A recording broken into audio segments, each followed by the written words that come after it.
And for this time, please give a round of applause for our next speaker, Duong Thuy.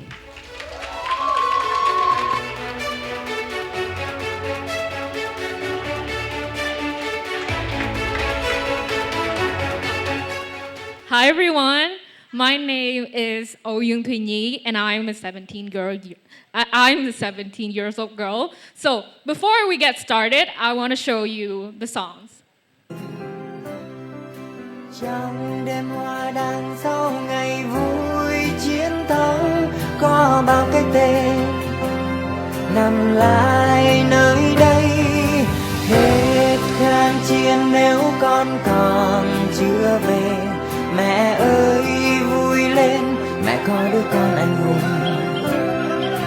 đem thanh xuân giao tự do cho đất nước với con thế thôi còn gì đẹp hơn. Well, is this song sounds familiar for you? Some of you might probably know how the songs continue. When you listen to those songs like this, do they awaken something inside you? Awaken a fire, a powerful feelings called patriotism. Because sometimes patriotism doesn't just arrive with drums or speeches. It can arrive with the melodies that you grow up with. I was born and raised in a country with a very strong sense of national identity. Growing up, patriotism was everywhere.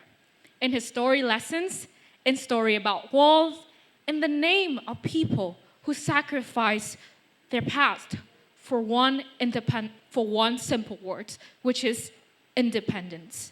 The outfit I wear today is also represents the patriotism spirit also.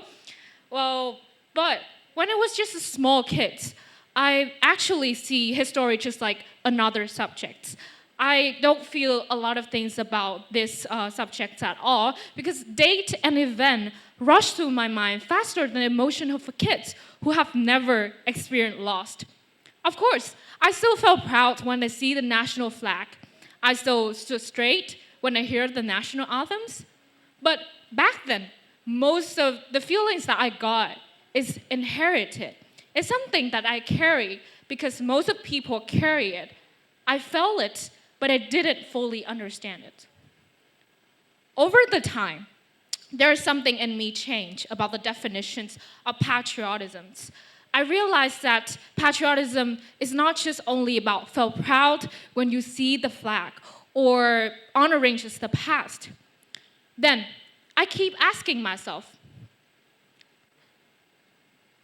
if patriotism used to mean sacrifice in the war, then what does it mean for those of us who are lucky enough to be born in the peace? If we don't carry guns, if we don't shed blood, then how do we live in a way that it's worthy? When I grow up, I start hearing a lot about the word responsibility. Responsibility to build the country, responsibility to develop, to step out of the comfort zone. Because you can see that as Vietnam is entering the era of growth, you see grand plans, strategies, and all of those things are on every pages of news. But in the middle of that, I didn't feel powerful at all and capable at all. I felt small in my knowledge, small in my abilities, because I'm not a scientist, I'm not a politician who make any great change on a larger scale. I'm just a normal student. I'm just trying to study well, live decently, and trying to figure myself among billions of people around the world. And I guess that's maybe the hardest part of loving something that is much bigger than yourself, because you don't know if you're actually capable of doing something meaningful for it. Still, I always want to be the part of my country's story, even in the smallest way. But before I want to representing anything or make anything on a larger scale, I have to face with myself first. I am a student at Nguyen Binh Kim High School for the Gifted. And for some of you, the word gifted may sound impressive, right? But for me, it is really terrifying for all of those times I've been at school because I was surrounded by talented, excellent, and extraordinary people. They are way much better than me. I constantly felt that I'm not belong. I constantly stay quiet for all of those time and I can't speak up because I'm afraid that I was seen as not good enough. Fighting yourself is never easy, especially when you're still young, still protected, and unsure of what the future holds. So I make a different choice. If I couldn't be the best, then I would at least allow myself to try new things as much as possible. I would step outside of my comfort zone, explore the world as much as I can. I throw myself into a lot of activities, extra activities club to make new friends, to understand more about myself. And that decisions led me to somewhere unexpected. Even though that I start everything with low expectations, I have never imagined that I got the big opportunity to becoming the representative of Vietnam on a youth leadership programs, which is celebrating 30 years of the relationship between Vietnam and US. I got there because of an essays that I wrote about my aspirations to contribute to my country. And the first time in my life, a kid from a very ordinary family flew halfway across the world, carrying nothing but a dream. I'm standing inside of the forum, and I realized that I was no longer myself anymore. I was a Vietnamese. I was representing Vietnam. Coming inside of the forum, I didn't bring any slogans or any ambition to prove anything grand. I just simply trying to show up as someone who is thoughtful, kind, and I have taught to be. I was just a 17 teenagers like other. I'm trying to contribute and stay and volunteer in the refugee camps, helping a lot of kids to make their routines after being interrupted by the conflicts. I discuss and debate about worldwide issues, and I also do some of the projects that is give voice to the unheard. That's the first time in my life I felt the power and the weight of responsibility not to prove myself, but to serve others. When I'm discussing inside of the forums, I can see that my voice is not just mine, but it shaped how other students around the world see Vietnam. When I discuss with all of my friends, I can see how quietly and slowly the stereotype began to fade, that Vietnam is only a country that has story about war. There's some moments that make me feel really happy. It is a very great moment in my life that me and all of my friends gathered together to sing a Vietnamese song. We sing it loudly, clearly, with pride. And in every lyrics, we carry the spirit of the resilience of the gentle and the peoples that never stop hoping. After that, when I came back to Vietnam, I realized that all of the lessons that I learned when I go to America can't stop and can't complete it until I bring back them to the place where it needed the most. So I come to the mountainous area in Vietnam, and I organize a small project that giving education success to a lot of students there.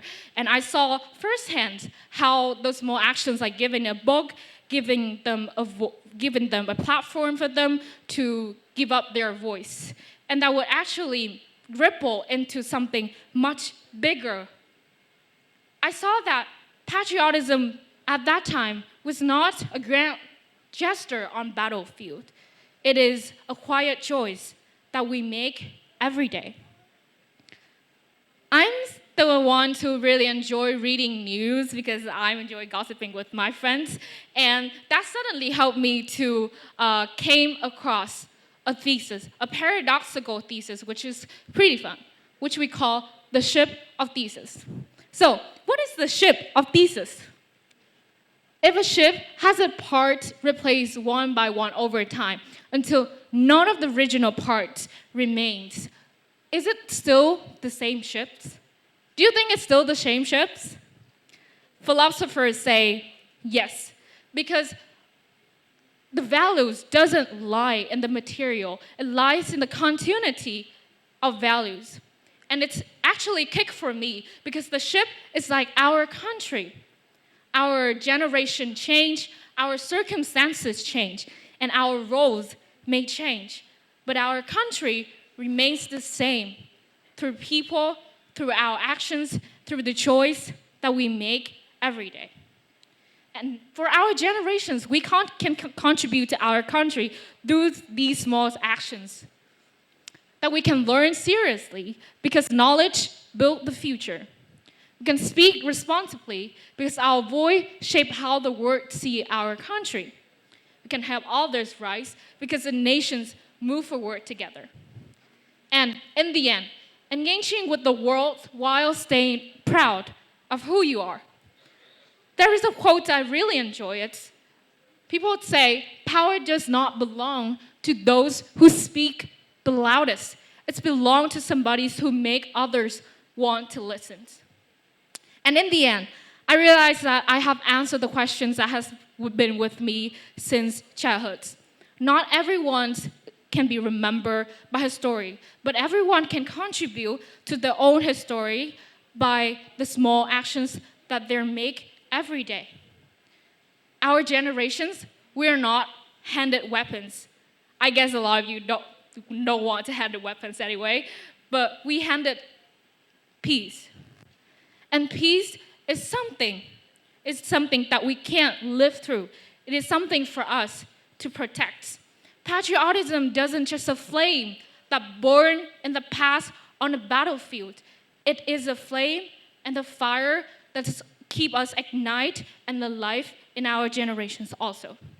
So if you want to commemorate those sacrifices in the past, the only thing that you do is to keep that fire burning and to become the future that they would be proud of.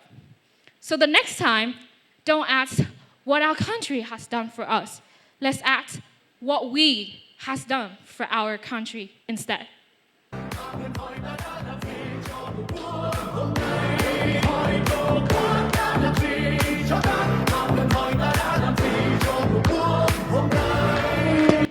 Well, that's the end of my presentations. I hope that you can enjoy it.